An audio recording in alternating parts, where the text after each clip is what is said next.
Hey everyone, it's Synth Designer back again with another video. Today I'm continuing my series on Synthwave Essentials, and I'm going to be looking at all things keys related today. If you're unfamiliar with my channel, I have created tons of preset packs and sent them out for free. They are available on my website at synthdesigner.com, and I've created 4 Synthwave Essentials volumes for Serum and 1 for Vital. And in all of those, there are some key sounds. Now, key sounds are really all about the character of them. So they can adapt to the style of the song. And even in Synthwave, it can drastically change, right? If you're thinking about Synthwave and the whole spectrum, Synthwave can be kind of more mellow. It can be very up-tempo. It could include outrun qualities, that faster type of sound. It could be dancey. In all of these elements, the keys tend to be kind of that lead sound, or it could be used for arpeggios, right? Think about maybe the intro to Blinding Lights by The Weeknd. Now, some people will say that is not a synthwave sound or a synthwave song, but you could argue it is, and that intro is so iconic, and it really brings to the fore that kind of keys sound. Now, I'm going to show you a bunch of key sounds that I've created, and we're going to go through them and kind of talk about what makes them unique and how you can think about creating your own sounds. Say you don't have Serum, but you want to create kind of cool key sounds. We're going to look at some of the elements behind them and then create our own using some basic shapes and then kind of play around with things and see where it takes us. I don't exactly know where this is all going to go, but I really want to show you kind of some of the elements that make them unique and how you could create your own key sounds. So let's just start off here with this sound called Bright Light.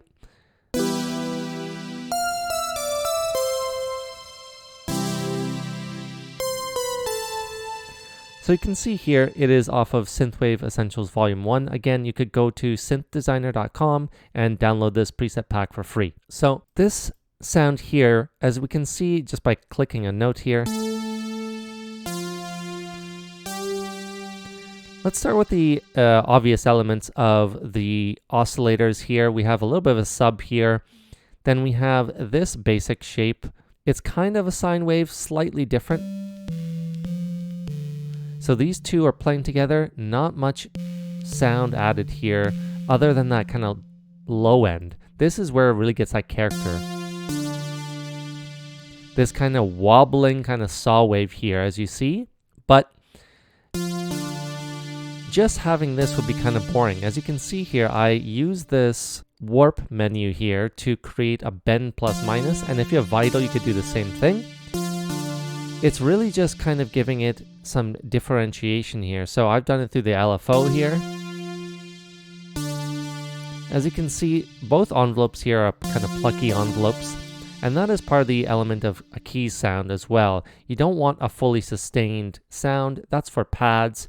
Keys are kind of not that super plucky sound, but it's kind of like mimicking a piano in a way, right? And you'll notice in a lot of these sounds that I have several elements here that make up the sound through the oscillators. And that is because I feel like having these complementary elements is really what makes keys stand out, right? If you had just one or the other,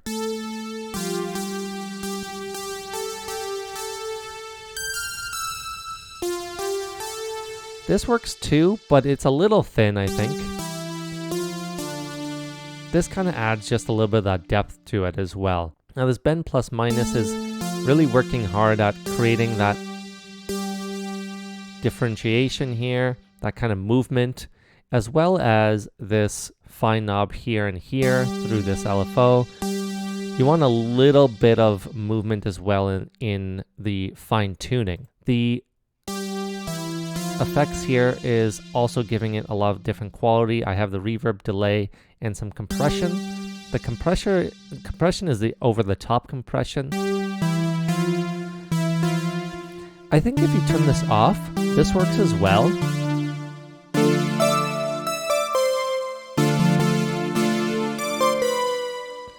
But I really wanted a little bit more of that kind of that over-the-top sound, this over-the-top style compression. So this is just one example here, but let's get into a couple other examples that I created. And this one in particular, this retro keys, is a great example of why I said at the beginning that it can really depend on the kind of feel you want from these keys. As you can see here, we have very similar oscillators here, but let's just listen to this sound.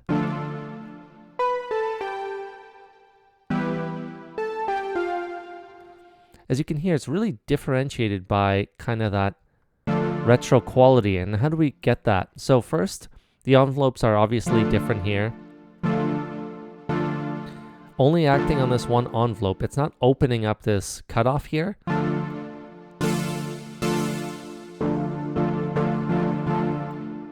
The next thing is we have this tube distortion. This tube distortion gives it that grit. And that grit is really kind of part of that vintagey sound too. We have a little bit of dimension, but I think between the tube distortion and the filter cutoff being lower, if it's way up here, it's not as vintagey sounding. I wanted to kind of have not just a vintage sound, but kind of a darker, more mellow sound. So this could also be used in kind of more chill sounds as well, if you think about it. But again, we have this movement here that creates that instability, right? This sound here is very unique as well. Let's just listen.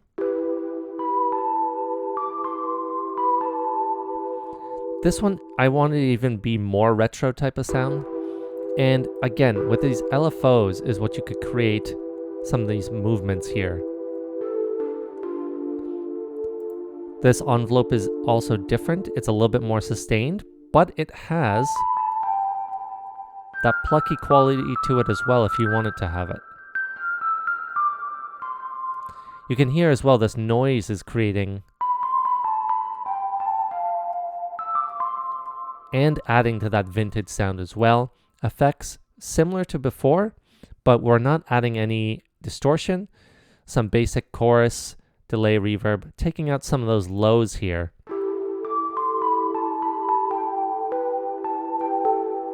This PWM Rezo does a lot of work here. And I often, like I said, layer these things. And I like to have kind of this basis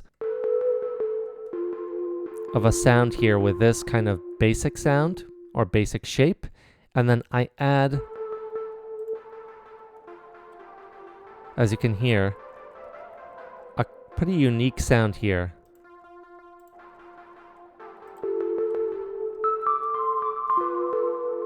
So the two really complement each other well, whereas this one takes up so much room, this one takes up a lot less room and adds just a little bit of that upper end along with the noise, creating that kind of vintagey sound.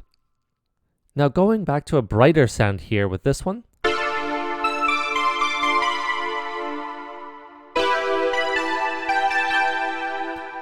Again, what's the common denominator here is this movement here that I created with this LFO.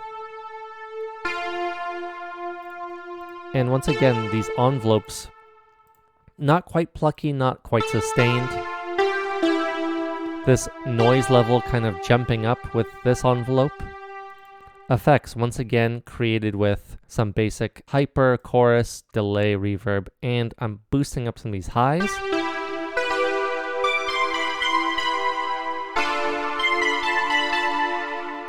So again, we have kind of a more basic saw here. It is changed because of this wavetable position. It looks a little funkier, but it's basically a saw. And then this one here is what is moving it a bunch.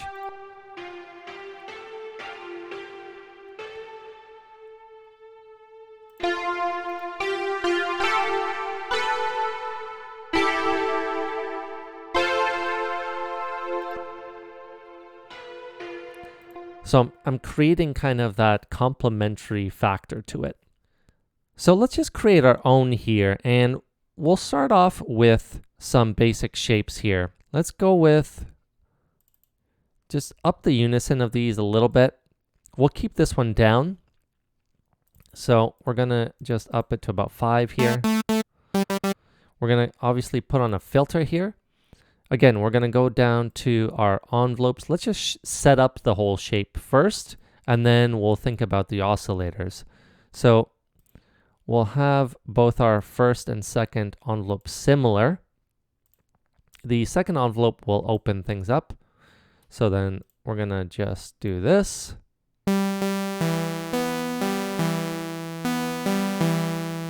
And we're going to obviously add both of these to the filter.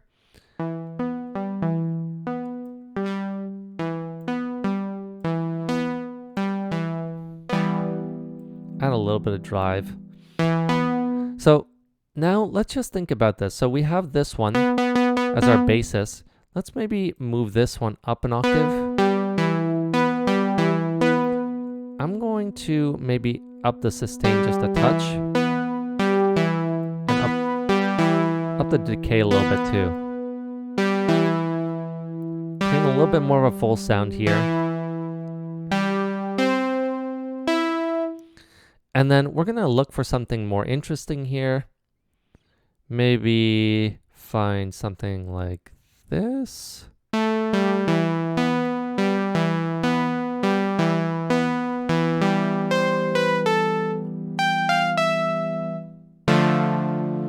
And then again, we're going to take this LFO here.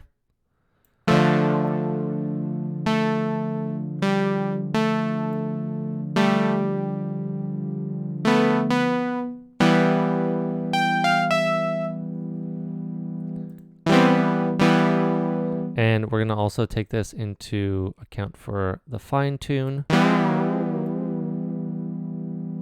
Just a little bit.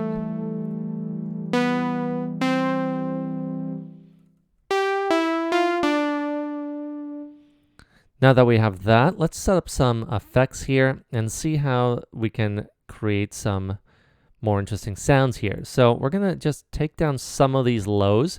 Generally, if you think about keys, they're gonna not be in your bass notes, right? So we don't want them clashing with the bass. Then we're gonna add some reverb, or maybe let's add a little chorus and see how that sounds. Slow down the rate a bit. Now let's add some reverb.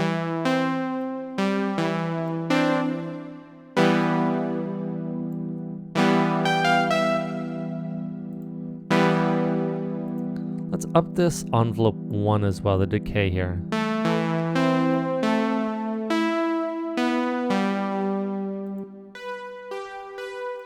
So I'm going to turn this level down a bit, because I want this to come through a bit more.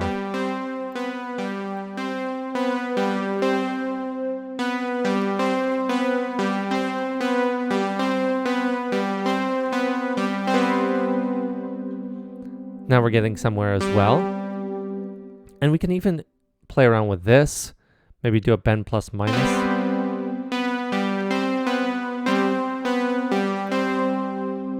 And let's look at another LFO here, maybe do this one a little slower.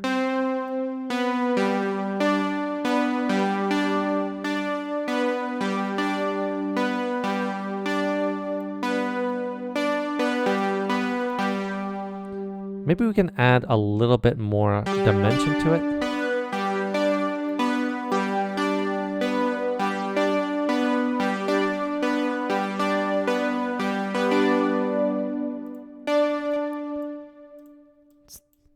Let's think about the delay here as well.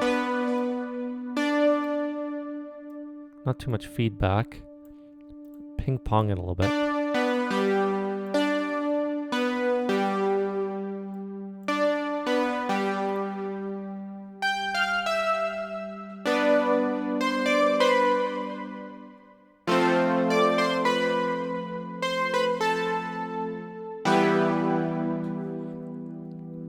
So it sounds really nice already, I think.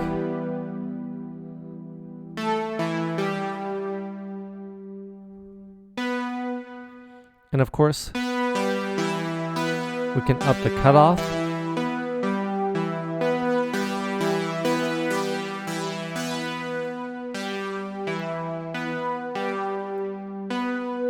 The resonance also adds different character depending on what we want.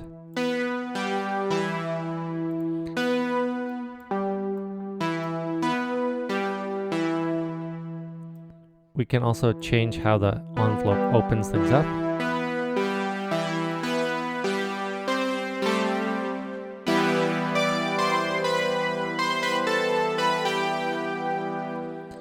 So as simple as that, you could create different types of sounds here, key sounds that can fit your mix. Now, obviously I used a saw wave here that's unique to Serum. However, you should think about these in more simple terms. Think about how you can play around with these types of oscillators and having different complementary oscillators and just test things out to see how they might sound for you together and on their own.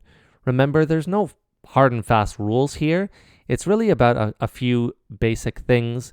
Creating a little bit of movement, even though these aren't fully sustained sounds, through kind of modulations of different wavetable positions, bend plus minus, warping, stuff like that. You could do that through Vital as well. Now, if you have something a little bit more standard like Diva, let's just take a look real quickly at what we could do here. So let's go into a template. So we got the Jupe 8 here. So what we're going to do is play around with a couple of different basic shapes here with the oscillators. So first, we're going to set up our ADSR again.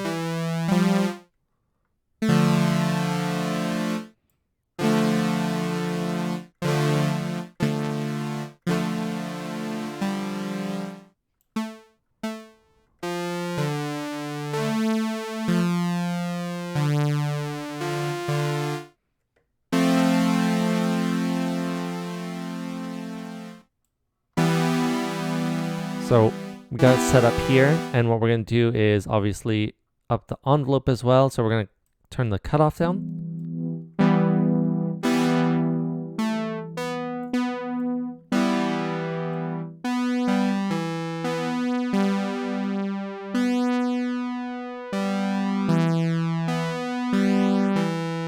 As you can see, we have just right in the middle of the mix between these two saw waves, so we could play around here as well.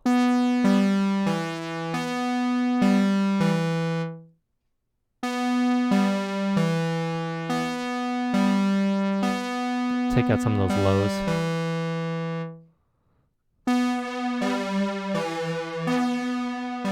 A little bit of chorus.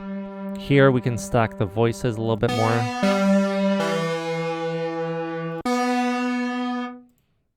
Turn on some reverb as well. I'll turn this chorus off.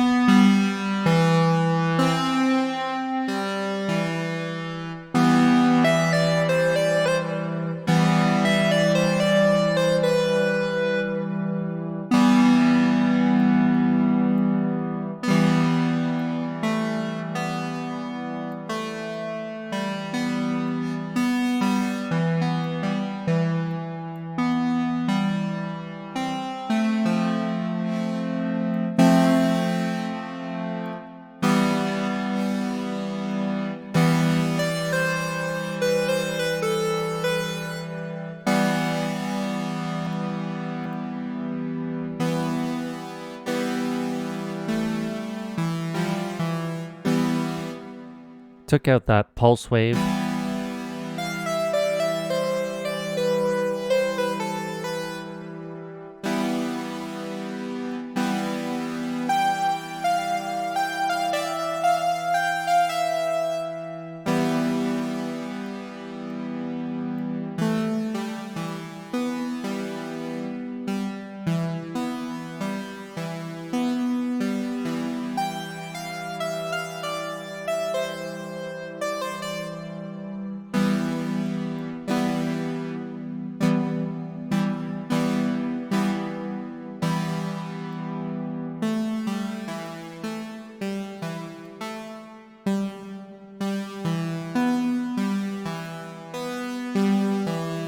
So really depending on your synthesizer, your ADSR can be really, really important. I mean, it's always important, but it can really affect the sound. Now we're getting more towards a keys sound, whereas before it's a little bit more too sustained, I think.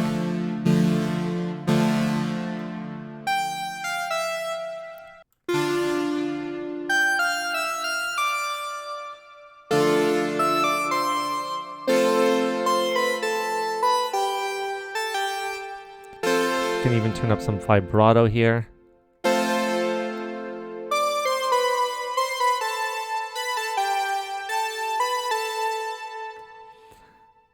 So we're getting towards a key sound again. Don't get too caught up on which synthesizer you're using once more, and just think about those basics that we talked about. The ADSR, not too sustained, not too plucky. You're gonna be using different types of oscillators and wave shapes. I would stick to kind of more saws, triangles, types of things. You can experiment as much as you want. You want kind of that brighter upper end, but also you want some of that kind of sustained lower end to kind of complement it as well. So just think about those things, and then think about how you could just add little tiny elements to try and differentiate it from other key sounds and to kind of give it some movement, and you'll get to some cool sounds. So let me know in the comments what you think of this. If you like me to go through kind of other types of sounds you'll find in Synthwave. This is really meant to be kind of an exploratory type of video where I give you guys just some ideas, and hopefully you can make some great sounds of your own with it. Anyway, I hope you all enjoyed this video, and I'll see you all next time.